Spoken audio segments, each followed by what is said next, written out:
Amén. Ya como ustedes saben, yo no predico, yo trato de meditar en la palabra. Amén. Y en esta noche vamos a estar meditando, si Dios nos lo concede, en el libro de Efesios, capítulo 5.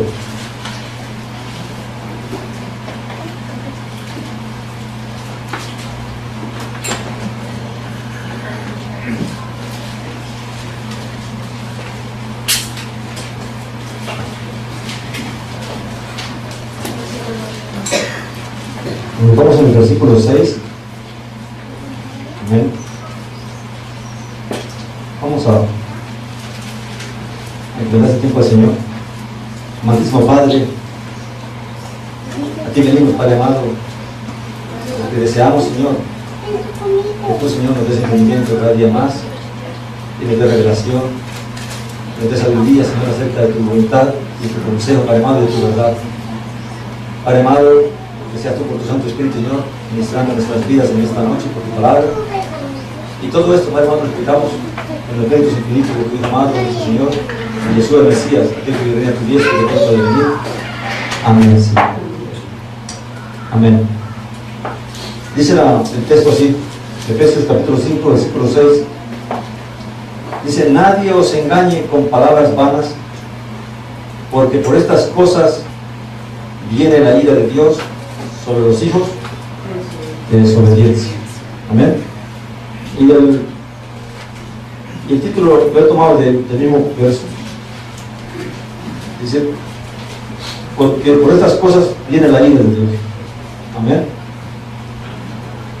Ahora la pregunta sería, leyendo el versículo, ¿a cuáles cosas se refiere el apóstol Pablo? ¿Cuáles cosas son las que, por las cuales viene la ira de Dios? Amén. Y para entender un poquito lo que él está hablando, tenemos que leer un poquito el contexto de dónde está diciendo lo que está diciendo, ¿verdad? Vamos al versículo 3 del mismo capítulo 5 para entender un poco más. Dice: pero fornicación y toda inmundicia o avaricia ni aun se nombre entre vosotros como conviene a santos, ni palabras deshonestas, ni necedades, ni truhanerías que no convienen, sino antes bien acciones de gracias. Porque sabéis esto, que ningún fornicario o inmundo o avaro que es idólatra tiene herencia en el reino del Mesías, de Cristo y de Dios. Nadie os engañe con palabras vanas, porque por estas cosas viene la ira de Dios sobre los hijos de desobediencia. No seáis pues partícipes con ellos, porque en otro tiempo eras tinieblas, mas ahora sois luz en el Señor. Andad como hijos de luz. Porque el fruto del Espíritu es en toda bondad, justicia y verdad, comprobando lo que es agradable al Señor. Amén. Aún leyendo toda esta parte que hemos leído, no estaríamos claros de qué cosa está hablando. Podríamos decir que está refiriendo a los pecados que él nombró allí, ¿verdad? Pero tendríamos que ir mucho más atrás para buscar otro contexto que él nos da, que no lo vamos a hacer ahora, sino lo vamos a hacer al final. Voy a usar esta parte para hablar algo más que él nos enseña. El pecado no es agradable ante Dios, y eso lo sabemos. Pero lo que el apóstol Pablo nos quiere mostrar aquí no es solamente el pecado, que ya de por sí es agradable delante de Dios, que no es aceptable delante de Dios. Pero hay algo más que Pablo nos quiere enseñar, y vamos a ir a Romanos. Después al final yo leo la otra porción que debemos leer, pero quiero para poder entrar en el tema. Amén. En el Romanos capítulo 1, versículo... Recuerden que lo que vamos a estar meditando es cuáles son las cosas que traen la ira de Dios. Amén. En Romanos 1:18, y esta es otra oportunidad donde el apóstol le está hablando a otra congregación, ¿verdad? Dice: porque la ira de Dios se revela desde el cielo contra toda impiedad e injusticia de los hombres que detienen con injusticia la verdad. Entonces, leyendo solamente el contexto que leímos, uno puede pensar que la ira de Dios viene por causa de el pecado. Pero aquí el apóstol Pablo nos da otra idea de por qué razón viene la ira de Dios. Amén. Y dice que porque la ira de Dios se revela desde el cielo contra toda impiedad. ¿Qué es impiedad?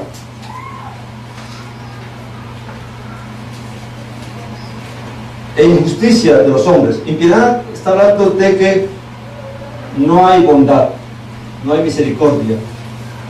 Amén. En el ser humano. Y injusticia habla de que no hay verdad, no hay honestidad, no hay integridad en el ser humano. El hombre está engañando, está mintiendo, está viendo cómo saca provecho de la situación y de alguna manera quiere verse bien. Cuando hablamos del pecado de truhanería, cuando Pablo habla de la truhanería, me acordaba de algo que me tocó ver en mi propio pueblo, en mi propia vida, y era ver que yo trabajaba en algo que llaman granero, y granero allí es donde venden, viene el campesino del campo y se arrima allí, y allí hay alberja, frijol, arroz, papa, y compran de todo. Y venía la gente del campo a hacer su mercado el domingo, y él se le pesaba lo que pidieran, y al final entonces el tendero, después que pagaban la cuenta de cuánto habían pedido, les daba algo, una galleta, o les echaba un plátano de más, o alguna cosa les daba de más, y la gente se iba contenta, y pensaban, mira qué hombre tan formal, qué hombre tan buena gente, ¿verdad? Y yo me reía, porque yo decía, si supiera la verdad, ¿qué pasaba? Que todo lo que habían comprado, ese plátano lo pagaron triplicado, ¿verdad? Porque el hombre tenía la mesa arreglada. Y si pesaban un kilo de papa, no llevaban un kilo de papa. Si pesaban un kilo de arroz, no llevaban un kilo de arroz. Entonces todo lo estaban probando. Y al final él se ve como alguien bonachón, buena gente, ¿verdad? Y la gente contenta de él, hasta que vino la policía y lo descubrió, y entonces ya se cargó de vergüenza. ¿Sí? Pero así aparece la gente, ¿verdad? La gente, cuando solamente usamos la apariencia de las cosas y no sabemos lo que está detrás, eso es truhanería. Cuando usted planea cómo engañar a alguien, cómo burlarse de alguien, cómo aprovecharse de alguien y al final tener una buena cara para con él, que él no lo descubra usted. Eso es el truán. Ladrón que te roba de frente, te engaña, entonces, pero el truán se la planea para ver cómo te roba y que tú sigas siendo su amigo y no te des cuenta de que te robó y te engañó. Amén. Entonces, ahora, todo eso viene de una serie de cosas que uno viene aprendiendo en la vida, ¿verdad? Nadie es truán de la noche a la mañana, son cosas que se aprenden. Y aquí dice la palabra que por cuanto no hay ni bondad, ni misericordia, y por cuanto no hay verdad en las personas, no hay honestidad en las personas, entonces todas esas cosas dice que trae ¿qué? La ira de Dios. Pero dice además que porque los hombres, dice, con impiedad y justicia detienen con injusticia la verdad. Quiere decir que hay algo más grave todavía. No solamente que pecan, sino que ahora los hombres con inmisericordia, con impiedad, engañan a la gente en cuanto a lo que es verdad. Detienen la verdad. Hay un versículo, no recuerdo en qué profeta es, dice que la verdad se detuvo en las plazas. Proverbios. Y no llegó. ¿Por qué? Porque la gente que debía traer la verdad la cambiaron por mentira y trajeron fue engaño. ¿Ven? Y entonces el apóstol Pablo está hablando de eso, de que la ira de Dios se revela no solamente por el pecado, sino que se revela contra aquellos que con impiedad e injusticia engañan al pueblo, detienen la verdad, ocultan la verdad e impiden que la verdad llegue al pueblo de Dios. ¿Ven? Y eso trae la ira de Dios. Y vamos a ver muchas cosas que vienen a causa de eso y por qué la historia en la Biblia da testimonio de estas cosas. Amén. Acompáñenme al libro de Oseas, capítulo 4. Dice, vamos a leer desde el versículo 1 hasta el versículo 3 y luego hasta el 6, ¿ok? Oseas 4, dice así: oíd palabra del Eterno, hijos de Israel, porque el Eterno contiende con los moradores de la tierra, porque no hay verdad, ni misericordia, ni conocimiento de Dios en la tierra. ¿Por qué contiende Dios con los moradores de la tierra? Que no hay verdad, que es emet, ¿verdad?, en hebreo, y porque no hay misericordia, en el original dice eset, que es bondad, y porque no hay conocimiento de Dios en la tierra. Amén. Quiere decir que Pablo está trayendo estas palabras para hablarnos de por qué viene la ira de Dios.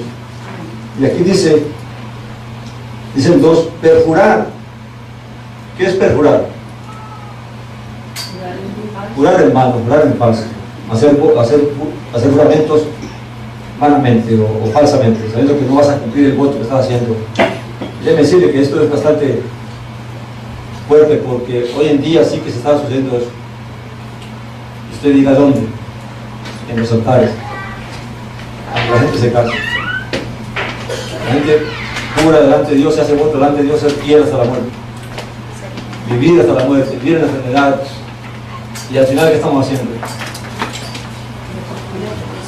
Usted puede ver la estadística de cuántos divorcios hay y se queda aterrado, de cuánta gente se está divorciando, y todo eso es perjurar. Dice perjurar, mentir, matar, hurtar y adulterar prevalecen, y homicidio tras homicidio se suceden. En el original dice sangre con sangre se juntan, hablando de que la sangre pues, es derramada, ¿verdad? Y no sé, cuando vi esta pasión me vino a la mente lo que está ocurriendo en México, la cantidad de muertos que están habiendo, ¿verdad? Y dice así el versículo 3, dice: por lo cual se enlutará la tierra, y esto lo trae el profeta para hablarnos de por qué va a suceder lo que va a suceder, ¿verdad? Y dice el 13, por lo cual se enlutará la tierra, y se extenuará todo morador de ella, con las bestias del campo y las aves del cielo, y aún los peces del mar morirán. Recuerda que en el Apocalipsis nos habla de cosas que van a ocurrir con los peces del mar, con el mar mismo, con los ríos y con todas las cosas que van a ocurrir, ¿verdad? Dice el 4, dice: ciertamente hombre no contienda ni reprenda a hombre, porque tu pueblo es como los que resisten al sacerdote. Caerás por tanto en el día, y caerá también contigo ¿quién?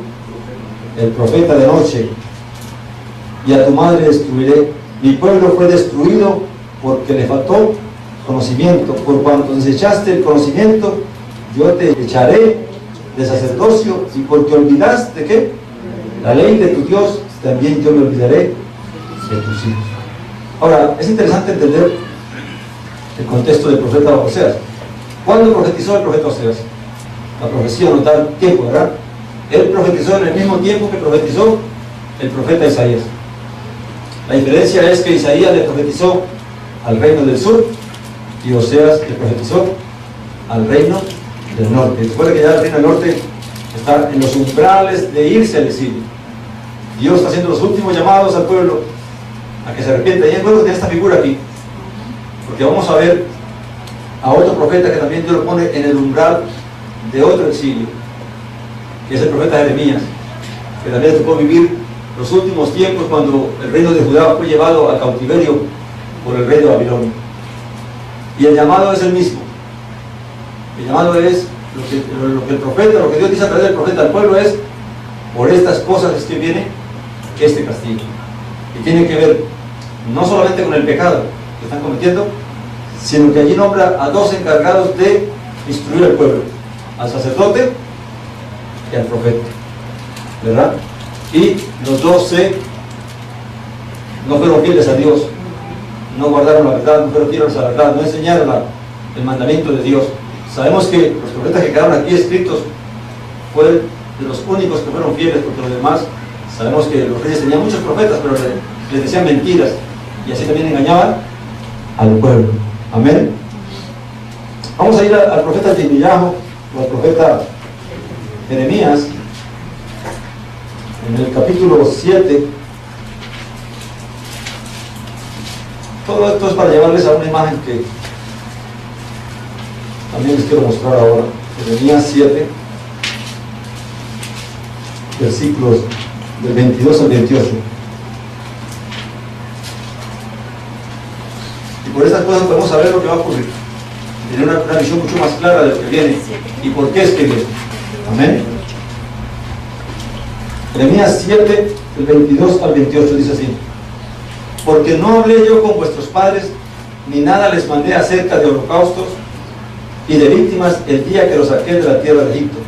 Mas esto les mandé, diciendo, dice el Señor, escuchad mi voz y seré a vosotros por Dios, y vosotros me seréis por pueblo, y andad en todo camino que os mandé para que os vayan bien. O sea, Dios no les dijo, me tienen que sacrificar esto o aquello. Cuando los sacó, Dios saqué, escúchenme y háganme caso, y les va a ir bien.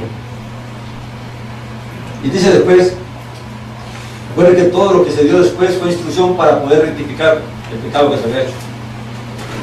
Luego dice 24, y no oyeron ni inclinaron su oído, antes caminaron en sus propios consejos, en la dureza de su corazón malvado, y fueron hacia atrás y no hacia adelante. Desde el día que vuestros padres salieron de la tierra de Egipto hasta hoy, y os envié todos los profetas mis siervos, enviándolos desde temprano y sin cesar.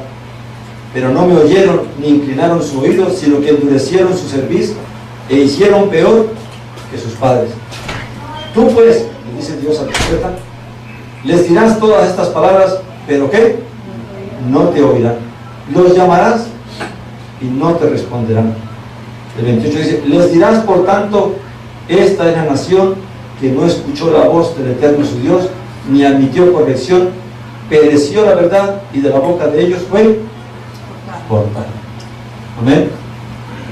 Y este es Jeremías tratando de que el pueblo entendiera que ya el edicto de Dios hacia ellos ya había salido. Amén.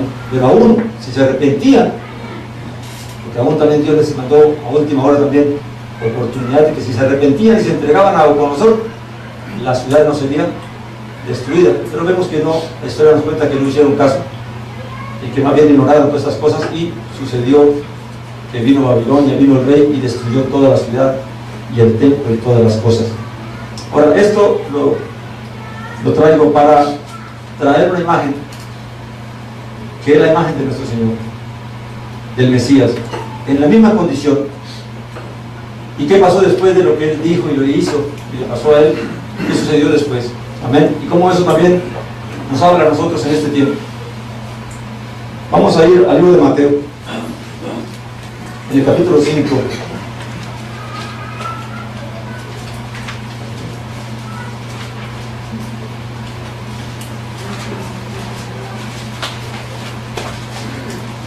Que fueron los pecados que Dios sentenció al pueblo. ¿Cuáles eran? En general eran 3, ¿verdad? Y luego especificó otros. Era porque no había verdad, porque no había el ser, bondad, misericordia, porque no había conocimiento de Dios. Amén. Y luego dice, porque juran en vano y se arrepienten, porque matan y cometen adulterio y todas esas cosas nombró allí, ¿verdad? ¿Cuántos de nosotros hemos leído el sermón de la bienaventuranza en el libro de Mateo? Muchas veces nos la han contado, pero Dios siempre nos está revelando algo nuevo, y en mi caso pues, me permitió ver esto. Fíjense el orden que sigue el Señor en la enseñanza, y a ver qué descubrimos aquí. Amén. Ahora vamos a leer los encabezados y luego comentamos la otra parte. En el versículo, capítulo 5, versículo 17, ¿qué dice el Señor? No penséis que he venido para abrogar la ley o los profetas. No he venido para abrogar, sino para cumplir. Ahora, ¿por qué le está diciendo eso? Amén. Y luego, vamos a tener ese punto ahí, luego lo comentamos. Amén. Luego saltemos al 21. Luego dice, oíste que fue dicho a los antiguos, ¿no qué? No matarás, y a cualquiera que matare será culpable de juicio. Fíjense bien en los temas que él tocó. Luego dice el 27. Oíste que fue dicho, no cometerás adulterio. Luego dice el 31. También fue dicho, cualquiera que repudie a su mujer, dele carta de divorcio. El 33 dice, además habéis oído que fue dicho a los antiguos, no que perjurarás, sino cumplirás al Señor tus juramentos. Y el 38 y 39 dice, oíste que fue dicho ojo por ojo y diente por diente, pero yo os digo, no resistáis al que es malo, antes a cualquiera que te hiera en la mejilla derecha, vuélvele también la otra. Ahora, ¿cuánto captaron lo que estoy tratando de hacer? ¿Cuál fue la enseñanza que él siguió? Y recuerden lo que leímos en Jeremías, en Oseas, y lo que dijo Pablo.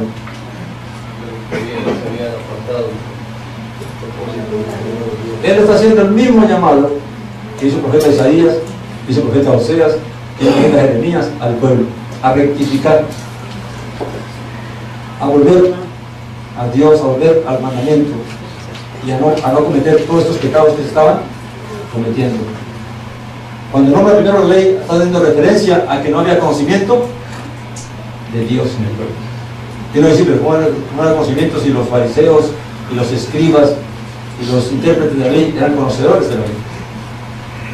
Y recuerden que hemos hablado, uno puede conocer la escritura, pero no conocer a Dios. Yo puedo conocerme toda la Biblia, leer toda la Biblia y conocer todo lo que la Biblia dice, pero no conocer a Dios. ¿Cuál es la diferencia entre conocer la escritura y conocer a Dios? La obediencia de Dios, obediencia y poner toda nuestra confianza en Dios. El que yo entiendo el pensamiento de Dios, yo conozco lo que Dios quiere y lo hago. Eso es conocer a Dios. No se trata de buscar misterios, ni cosas ocultas, ni nada de eso. Se trata de entender claramente cuál es la voluntad de Dios para conmigo y hacerlo. Amén. Por eso hay un texto que dice que la Torá o el mandamiento no está en el cielo, ni está en el fondo del mar, sino que está en mi corazón y en mi boca. Amén. Ahora, ¿por qué digo estas cosas? Porque una vez que el Señor habló a Israel de todas estas cosas y llamó al pueblo al arrepentimiento, a volverse a Dios, y trajo tanta claridad en ciertas equivocaciones que había, ¿qué pasó después de todo eso? Lo matan, muere, resucita, pero ¿qué pasa con el pueblo? Vino la destrucción de Israel. Vino un emperador y destruyó a Jerusalén y destruyó al templo, y el pueblo fue otra vez esparcido al exilio. No es casualidad que lo que él está hablando es lo mismo que hablaron los profetas. Amén. Él vino a corregir los errores que habían cometido los padres, los antepasados de Israel, de esa generación. Ahora, ¿cómo nos habla eso a nosotros? Porque vemos que aún después que él murió y resucitó, el pueblo judío sigue ignorando al Mesías. Y la pregunta es ¿por qué? Vemos que la Biblia nos da testimonio de que mucha gente creyó, miles creyeron, pero aún se mantiene un remanente que no cree en él. ¿Y por qué no creen en él? No sé cuántos de ustedes han tenido la oportunidad de escuchar a judíos ortodoxos a hablar y explicar la Torá y en ciertos temas que tienen que ver con el Mesías, lo que ellos hablan acerca de nuestro Señor, cómo lo identifican y cómo lo muestran. Y una de las cosas que se enseña en el pueblo del judío ortodoxo, recuerda que vamos a ver dos puntos, el lado derecho y el lado izquierdo. Amén, para saber dónde ubicarnos nosotros, porque esa es nuestra tarea. ¿Dónde Dios quiere que nosotros estemos? Cuando uno escucha las enseñanzas de ellos, lo que uno ve es que se le ha enseñado al pueblo judío ortodoxo que el Mesías fue un engañador, que habló mentiras, que no es lo que él dijo, que transgiversó la palabra, que no enseñó todas esas, que lo que él dijo no era de acuerdo a la palabra y que las cosas que eran de acuerdo a la palabra eran solamente como para engañar al pueblo. Y eso perdura hasta el día de hoy, tristemente. Y ellos creen, y los de esta generación, y las generaciones pasadas, han creído lo que dijeron sus líderes en aquel tiempo, en aquella época. Amén. Y eso también ha servido para que los que de las naciones han creído por la mala traducción de la palabra, entonces también formamos un nuevo concepto de nuestro Señor. Entonces tenemos al Señor tergiversado, desfigurado espiritualmente por el pueblo judío ortodoxo, y lo mismo ocurre con el pueblo gentil, con las naciones que han creído en él, porque también por no querer estar en comunión con lo que viene de la raíz, entonces también formamos un nuevo Mesías para las naciones. Amén. Y eso es lo que vamos a tratar de ver, dónde es que realmente Dios quiere que estemos nosotros creyentes. Amén. Fíjense que él habló de la Torá, que no vino a abolirla, que no fue a qué, a cumplirla. Quiere decir que vino a darle cumplimiento como realmente es. Y llama al pueblo a arrepentirse de todos sus pecados que él enumera aquí, y que Pablo también los numera, y los numera a los otros profetas, acerca del adulterio, de la fornicación, del divorcio. Porque fíjense que el divorcio, Mateo lo puso seguido de los juramentos, de los falsos juramentos. Nosotros encontramos aquí una palabra en el capítulo 5 de Mateo, versículo 33, dice: además habéis oído que fue dicho a los antiguos, no perjurarás, sino cumplirás al Señor tus juramentos. Pero yo os digo, dijo él, no juréis en ninguna manera, ni por el cielo, ni por el trono de Dios, ni por la tierra, porque es el estrado de sus pies, ni por Jerusalén, porque es la ciudad del gran rey. Ni por tu cabeza jurarás, porque no puedes hacer blanco o negro un solo cabello. Pero sea vuestro hablar sí, sí, no, no, porque lo que es más de esto, del mal, procede. Ahora, este texto que hemos leído es lo que algunas autoridades rabínicas han tomado para decir que Yeshua no habló conforme a la Torá, porque él está prohibiendo jurar. ¿Prohíbe la Biblia jurar? Sí, prohíbe jurar, pero falsamente. La Biblia nos dice que no podemos jurar, o que no se puede invocar el nombre de Dios en un juramento. Se puede hacer, mientras no sea falso, mientras no tengas intención de no cumplir lo que vas a hacer. Amén. Una está en el libro de Levítico 19:12. Dice el mandamiento: y no juraréis falsamente. ¿Por qué? Por mi nombre, profanando así el nombre de tu Dios. Amén. O sea, Dios no está prohibiendo que se jure, sino que no uses el nombre de Dios para jurar en vano, para jurar en falso. Amén.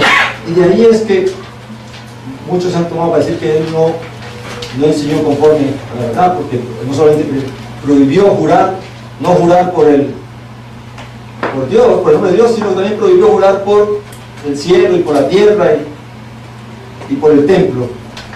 Ahora, cuando uno lee esta traducción, vemos que realmente allí dice, así como está escrito, ¿verdad?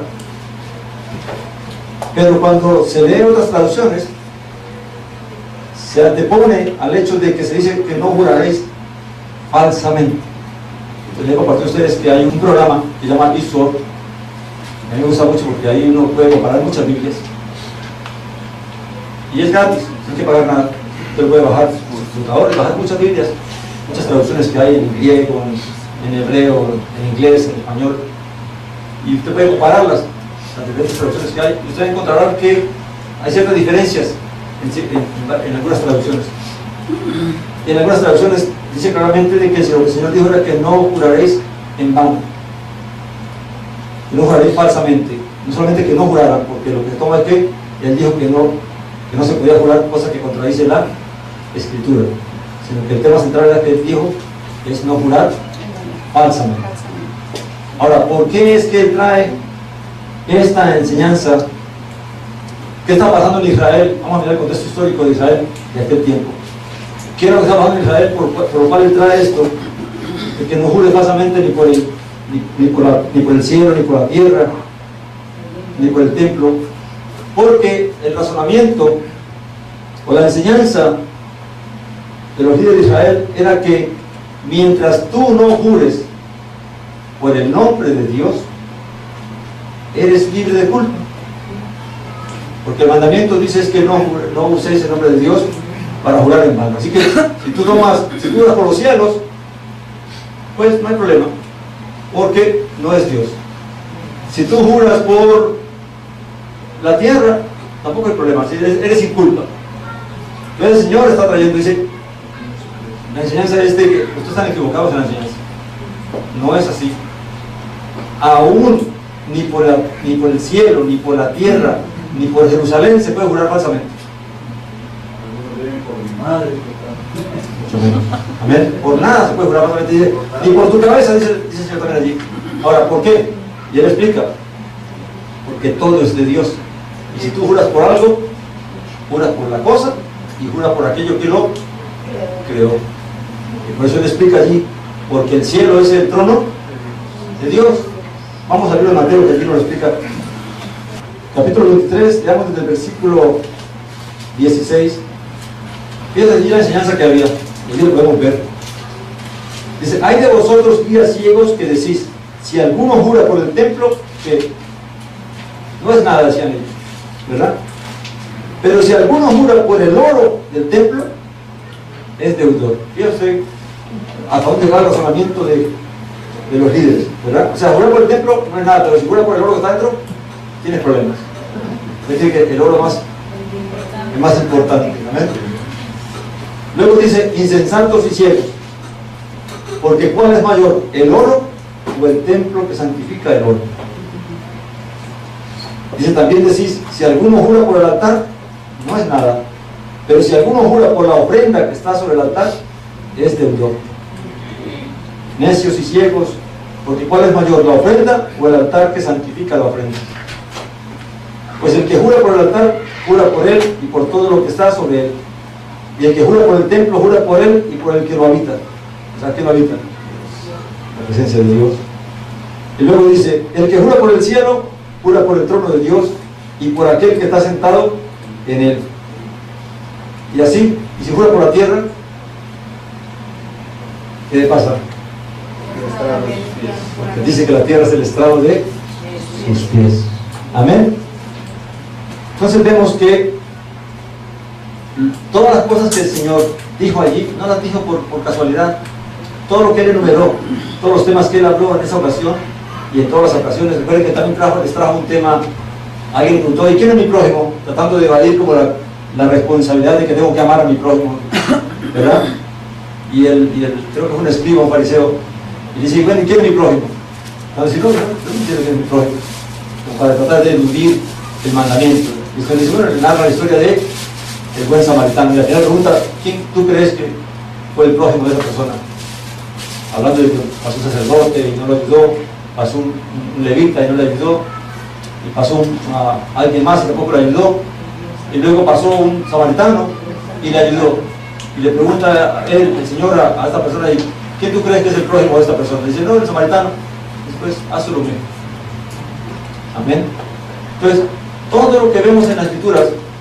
Ahora, el punto que quiero traer es que muchas de las cosas que nosotros no podemos interpretar a través de las traducciones es porque desconocemos completamente la parte histórica, la parte cultural, la parte espiritual en que vivía Israel y el pueblo de Israel en la época del Señor. Y por eso que tenemos tantas dificultades, y por eso que cualquiera viene y nos puede decir muchas cosas y nosotros caemos, nos engañan, nos confunden. ¿Y qué es lo que ha pasado con el pueblo de Dios? Que se nos enseñan una cantidad de cosas que no son. O sea, allá en un lugar están enseñando una cosa, y en este lugar también se está enseñando al pueblo otra cosa. Entonces estamos en medio de dos cosas que uno dice, bueno, ¿y a quién le creo? ¿Y para dónde voy? Amén. Y es aquí donde Dios nos manda a nosotros a ser bien diligentes en una cosa, en buscar la verdad. Dice, compra la verdad y no la vendas. Sé fiel a la verdad, sé fiel a Dios. Amén. Y no te pongas ni para la derecha ni para la izquierda. Amén. Porque una de las cosas que vemos es que la ira de Dios viene por eso, por tanta mentira y tanto engaño, que es lo que la gente, al final, el problema con la mentira y el engaño es que hace que la gente peque y no haga la voluntad de Dios y no obedezca a Dios, sino que le damos evasivas. Y si no miremos nosotros la cultura nuestra, la cultura cristiana, decimos que somos creyentes, que creemos en el Mesías, creemos en Dios, y cómo estamos viviendo: fornicaciones, adulterios, divorcios cada rato. Dentro de la iglesia hay personas que se casan 2 y 3 veces y los pastores los casan, y nos dicen, ¿a dónde estamos entonces? Amén. Y todo lo que estamos haciendo es contrario a lo que el Señor estaba llamando al pueblo, al arrepentimiento. Y entonces vamos afuera y le decimos a la gente: arrepiéntese. ¿Ah? Es triste, ¿verdad? Vamos a algo más aquí, que está en el versículo 1 del capítulo 23.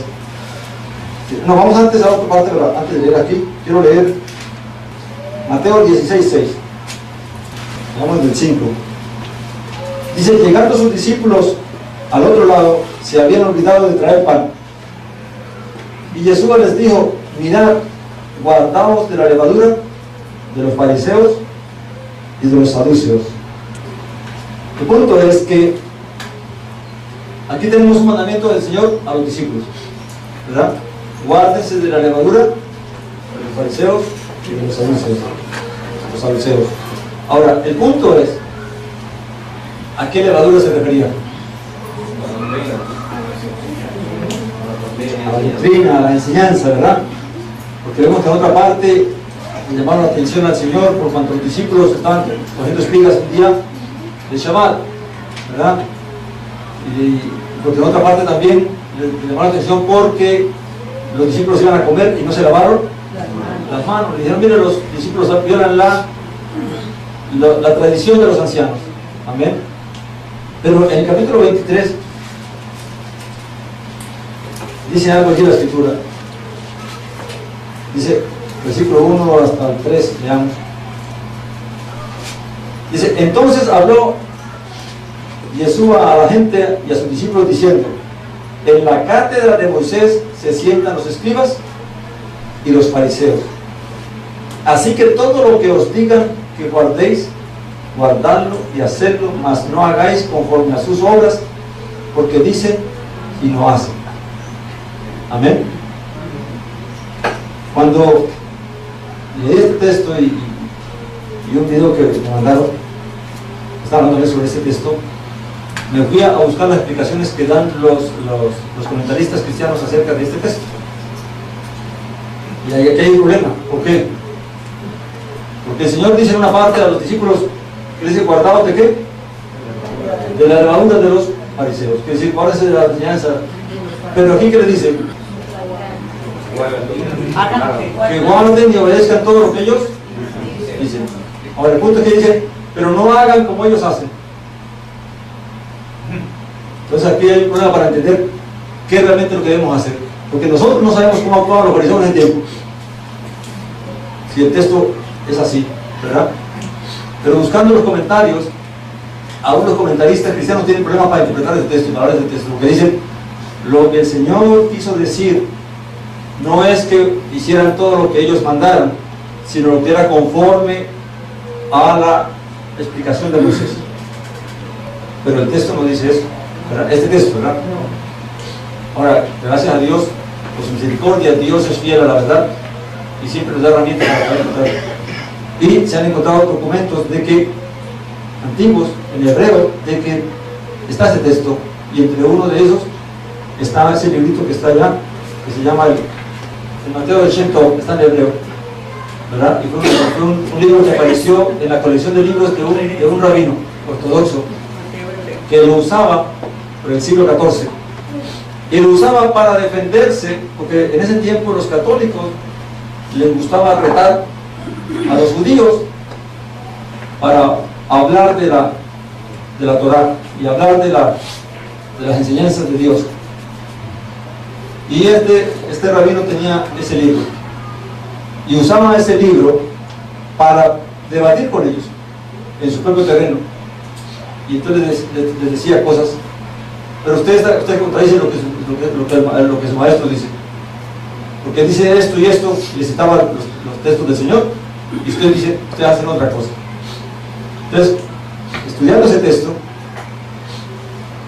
en la parte de Mateo, lo que traduce el texto es que no dice, así que todo lo que os digan que guardéis, guardadlo. O sea, no está en plural, sino que la traducción que está aquí dice así: entonces Yehoshua habló al pueblo y a sus discípulos diciendo, sobre el Kisei Moshe, o sea, sobre la silla de Moisés, se sientan los peruchín y los ajamín, o sea, los fariseos y los ajamín hacen referencia a los sabios o los intérpretes de la ley. Ahora, todo lo que él les diga, ¿cómo dice allá? El versículo 1, todo lo que ellos os dijeron. Pero aquí está diciendo, todo lo que él os diga, a ustedes guárdenlo y háganlo. ¿A cuál él se refiere? A lo que Moisés dice. Sí, a lo que Moisés Recuerden que ellos están hablando de que los fariseos se sientan en la silla de Moisés. O sea, hablan de parte de Moisés. Y dice, todo lo que él les diga, hablando de Moisés, a ustedes guárdenlo y háganlo, pero no lo hagan conforme a las reglas y prácticas de ellos. Porque ellos dicen, pero no hacen, interpretan y dan grandes cargas que los hombros del ser humano no pueden llevar, que incluso ellos ni siquiera con sus dedos desean mover. Ahora, aquí resulta una inquietud. ¿Y ahora qué hago? ¿Y a quién le creo? Amén. Recuerde que yo no voy amado por nadie. La Biblia dice, maldito el hombre que confía en el hombre. Y eso es algo que tenemos que tener nosotros siempre aquí. Antes de aprobar algo, antes de decir algo, tenemos que tener mucho cuidado, porque uno realmente no conoce las intenciones o si es verdad o no es verdad. Pero me fui entonces a buscar en el texto griego qué decía, y encuentro que en el texto griego hay una palabra que todos traducen they en inglés y otros ellos en español, pero cuando tomé la palabrita y la busqué en el griego, dice que es la segunda persona en singular. ¿Y cuál es la segunda persona en singular? Yo, tú, él, ¿verdad? Ok, quiere decir que la palabra no está en plural, no es lo que ellos le digan, sino lo que te digan, ¿verdad? Entonces, el mismo texto en griego nos da la oportunidad para ver que no está hablando de que todo lo que ellos interpreten, sino lo que diga la Torá, lo que diga la enseñanza. Amén. Así que sí queda una parte para nosotros de creer de que la traducción que está aquí, ahora este libro muchos dicen no, que esto fue que lo tradujeron del griego al hebreo, pero me puse a investigar un poquito sobre este libro y de lo que muchos hablan de él, y es que dicen que la forma en que está escrito es de la forma como están escritos los otros libros hebreos, que no hay forma de que haya sido traducido del griego. Y además me enteré de que el mismo griego no fue la traducción segunda del hebreo, sino que los evangelios y los escritos de los apóstoles primeramente fueron traducidos al arameo, y del arameo fueron traducidos al griego. Así que el griego no es la segunda o la primera traducción, sino la segunda traducción. ¿Por qué? Porque hay ciertas diferencias en las traducciones. Así que, ahora el punto importante para nosotros, ¿cuál es? Que según este texto hay una confusión en saber qué es lo que el Señor realmente quiso decir. Pero siguiendo lo que es el orden como se explican los profetas y todos los que escriben, Él está hablando acerca mediante que está hablando de la silla de Moisés. Entonces quiere decir que está refiriéndose específicamente a eso, que lo que ellos hablan de Moisés, nosotros debemos que obedecerlo y guardarlo, pero no hacer como ellos interpretan y hacen. Y eso tiene connotación con lo que dice el Señor: guardaos de la levadura de los fariseos y de los escribas. ¿Por qué? Porque la levadura no es el mandamiento de Moisés, no es el mandamiento de Dios. La levadura es la interpretación que ellos han hecho acerca de la palabra de Dios. Amén. Y hay mucha, ¿cómo se dice?, testimonio escritural, de que este texto no solamente aparece en este libro, sino que aparece en otras partes, que está guardado en otras bibliotecas, en Inglaterra, en otras bibliotecas, y de que la traducción es así como leímos en este, y lo de que está hablando es de él, de Moisés, de la enseñanza de Moisés, y no de la interpretación de ellos. Amén. Ahora, para concluir, porque no quiero perder el libro donde estamos, quiero que me acompañen nuevamente Efesios capítulo 4, versículo 17. Dice allí: esto pues digo y le quiero en el Señor, que ya no andéis como los otros, ¿qué?, gentiles, que andan en la vanidad de su mente, teniendo el entendimiento entenebrecido, ajenos de la vida de Dios, por la ignorancia que en ellos hay, por la dureza de su corazón, los cuales, después que perdieron toda sensibilidad, se entregaron a la lascivia para cometer con avidez toda clase de impurezas, mas vosotros no habéis aprendido así del Mesías. Uno puede comprender que esta carta Pablo la escribió a una congregación donde había una gran mayoría gentil y que estaba ocurriendo un problema. ¿Cuál es el problema? Que la gente estaba teniendo una doble vida. ¿Y por qué están teniendo una doble vida? Porque estaban siendo afectados por una enseñanza que se les trajo a ellos. Y cuando uno busca en los comentarios de aquella época, uno encuentra de que ¿cuántos han escuchado acerca del gnosticismo? De la gnosis, ¿verdad? Estas enseñanzas tienen que ver con que el cuerpo es una cosa y el espíritu es otra. Que no importa lo que haga el cuerpo, lo que importa es el espíritu. Y por esa enseñanza es que mucha gente no le importaba si era glotón, si cometía adulterio, si cometía fornicación. Lo que importaba era el espíritu. O sea, lo importante es que tú, lo que hagas con tu cuerpo no importa. Lo que importa es lo que hagas con tu espíritu. Y la gente se congregaba en las congregaciones, pero estaban cometiendo todos los pecados, toda impureza y toda contaminación que Dios demandaba que no debemos hacer. Y por eso es que el apóstol Pablo está hablando de estas cosas, que precisamente por estas malas enseñanzas que estaban trayendo era que venía la ira de Dios. Así como la mala enseñanza que se trajo, la mala interpretación que se dio del Mesías hacia el pueblo judío ortodoxo, causó que todo ese grupo, que toda esa gente, que toda esa tribu, o toda esa cantidad de gente que hoy en día no cree en el Señor, estén en ese estado, precisamente por la enseñanza que se les dio, porque creyeron a eso y están convencidos de que es así, y ponen la mano por sus rabinos y por todos sus antepasados, y por eso no quieren creer. Pero por misericordia de Dios, Dios está tocando el corazón de muchos. Asimismo, el cristianismo también está en una condición que ha sido engañado y confundido, porque se mezcló la revelación de Dios que trajeron los apóstoles con el pensamiento helenista que tenían los griegos y que tenían con todos aquellos que recibieron el Evangelio y luego hicieron esta mezcla. Y vemos que aún estando el mismo apóstol Pablo vivo y coleando y enseñando la palabra y llevando, ya este problema se estaba filtrando dentro de las congregaciones. Y por eso es que entonces ahora nosotros tenemos una ley que viene desde muy antigua, y es que vivimos por la gracia, que no importa lo que tú hagas, ya no vivimos por la ley, que donde no hay ley no se inculpa de pecado. Queriendo decir, yo no vivo por la ley, por lo tanto no se me inculpa de pecado, puedo hacer lo que yo quiera, que no hay problema.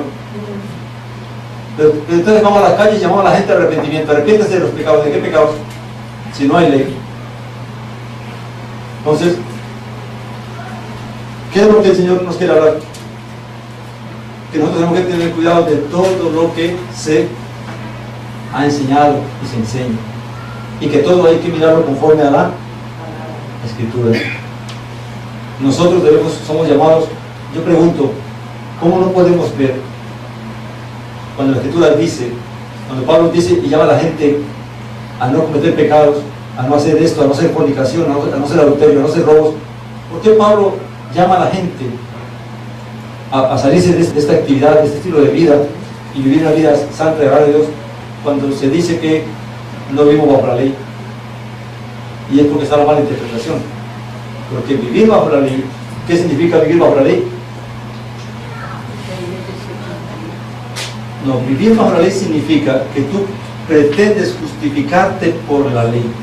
Le voy a poner un ejemplo. El judaísmo, la vida, los mandamientos en el judaísmo gobiernan la vida de la persona desde que se levanta hasta que se acuesta. Todo lo que hace tiene que seguir una serie de mandamientos y enseñanzas que tienen ellos. De lavarse las manos antes de comer, hasta con qué pie se va a levantar, con qué pie se va a atar los zapatos primero, cómo se tiene que vestir. Todo tiene ya un proceso establecido. Ahora, cuando uno mira el judaísmo, uno ve de que ellos basan su salvación en base a cumplir todos estos reglamentos. Y por lo que hacen tanto énfasis de que tú tienes que vivir conforme a la enseñanza que se ha dado. Y que si no se vive conforme a eso, entonces no puede participar del mundo venidero. Ahora, el punto es que es precisamente eso lo que Dios nos dice que nosotros debemos hacer, que no puedo justificarme por mi qué, por mis obras. No es por lo que yo haga. Yo no obedezco para salvarme. Yo no obedezco a Dios en no matar, en no robar, en no ser injusto, en no ser infiel. No para salvarme. Lo obedezco porque Dios me llamó a vivir una vida santa, porque Dios me rescató de esa mala manera de vivir, de esa confusión en que yo vivía. Pero el que pretende que porque no hace esto o aquello se va a salvar, no ha entendido el amor de Dios, no ha entendido la salvación, no ha entendido la gracia de Dios. Dios nos dio la gracia para sacarnos y perdonarnos todo lo que hemos hecho, pero ahora vivimos y guardamos el mandamiento no para salvarnos por el mandamiento, sino para vivir una vida agradable delante de Dios. Por cuanto conozco la voluntad de Dios, la hago, y así entonces puedo agradarle. Pero esa no es la base de mi salvación, no es esa. ¿Cuál es la base de mi salvación? Mi fe. Que el día que yo dije, yo creo en la salvación que Dios me ha proveído a través del Mesías, ese día dije que así como creía que Dios me salvaba a través del Mesías, también voy a vivir conforme a lo que Él me exige que yo viva. Y esa es mi salvación. Amén. Pero no está basada en que si yo cumplo o no cumplo. Debo cumplir, y Dios espera que yo me perfeccione cada día, me santifique cada día. Pero yo no puedo creer que porque... Por eso mucha gente está engañada. Dice, no, pero es que yo no robo a nadie, yo no mato a nadie, yo no le miento a nadie, yo no le hago mal a nadie. ¿Yo cómo voy a ver al infierno? Porque creen que porque no hacen esas cosas, eso es la salvación. Y lo que no saben es que nadie puede presentarse delante de Dios y decir, yo merezco ser salvo porque yo soy un santo. Y eso es lo que pasa con la mentalidad que se ha puesto al pueblo judío ortodoxo, que ellos van a ganarse la vida venidera por cuanto obedecen todo lo que les exigen que deben obedecer. ¿Y qué dice el Señor? No por obras para que nadie se gloríe. Porque lo que el Señor Jesús mandó a decir es que no es por lo que los rabinos y los sabios enseñaron que tenían que hacer, sino que por la gracia, por la fe que Dios nos ha dado. Pero somos llamados a vivir una vida santa, una vida justa, a ser íntegros, a ser honestos. Amén, mis hermanos. Amén. Así que nosotros tenemos que buscar siempre andar por el camino que Dios marcó, ni irnos para la derecha al libertinaje, ni irnos a la esclavitud del mandamiento. Amén. Sino a vivir conociendo la voluntad de Dios, conociendo qué es lo que Dios le agrada, cuál es el espíritu de la palabra, cuál es el espíritu de la ley.